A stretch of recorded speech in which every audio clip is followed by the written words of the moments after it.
नमस्कार, मैं अंजना और आप देख रहे हैं बाबा रामदास का चैनल वज्र घोष। आइए एक नजर डालते हैं आज की बड़ी खबर पर। ईरानी आपस में ही लड़ने लगे। राम राम जी, जय श्री राम, हर हर महादेव। आईआरजीसी और ईरान के शीर्ष नेतृत्व के बीच अब खुली तनातनी सामने आती दिख रही है और इस टकराव का सीधा असर इस्लामाबाद में हुई अहम बातचीत पर पड़ा है।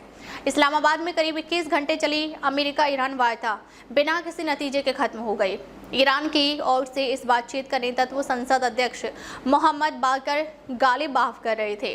उन्होंने एक 10 सूत्रीय प्रस्ताव भी सामने रखा। बातचीत के बाद गालिबाफ ने कहा कि ईरान के पास सद्भावना है लेकिन भरोसा नहीं है। लेकिन इसी बीच ईरान की सबसे ताकतवर सैन्य संस्था आईआरजीसी के commander in chief Ahmad Vahidi का बयान सामने आया, जिसने पूरी तस्वीर बदल दी। वाहिदी ने गालिबाफ पर अप्रत्यक्ष रूप से निशाना साधते हुए कहा कि ऐसे समय में दुश्मनों से हाथ मिलाना स्वीकार नहीं किया जा सकता। यह बयान साफ संकेत देता है कि ईरान के भीतर ही बातचीत को लेकर एक राय नहीं है। सूत्रों के मुताबिक बातचीत शुरू होने से पहले ही आईआरजीसी ने अपनी शर्तें तय कर दी थी। सबसे अहम शर्त थी ईरान के मिसाइल कार्यक्रम पर कोई बातचीत नहीं होगी। आईआरजीसी के एरोस्पेस कमांडर ने भी साफ कर दिया था कि मिसाइल क्षमता देश की सुरक्षा का आधार है और इस पर कोई समझौता नहीं किया जाएगा। यही नहीं, आईआरजीसी ने अपने करीबी अधिकारियों को सलाहकार के रूप में बातचीत में शामिल किया, जिनके पास वीटो की ताकत थी, यानी जो भी फैसला टेबल पर होगा उस पर अंतिम मोहर सैन्य ढांचा ही लगाएगा। यही से असली टकराव शुरू होता है।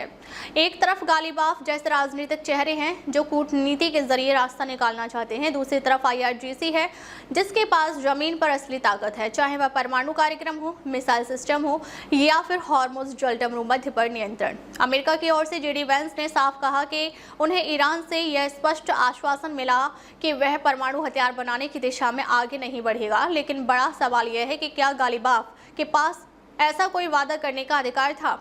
विशेषज्ञ मानते हैं कि ईरान की सैन्य संरचना, खासकर मोज़ेक डॉक्ट्रिन, अब इस समस्या की जड़ बनती दिख रही है।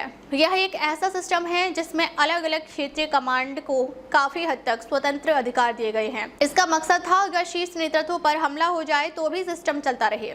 लेकिन अब यही व्यवस्था कूटनीति में बाधा बन रही है। अलग अलग कमांड अपने स्तर पर फैसले ले सकते हैं, लेकिन एकजुट होकर कोई बड़ा अंतर्राष्ट्रीय समझौता करना मुश्किल हो जाता है।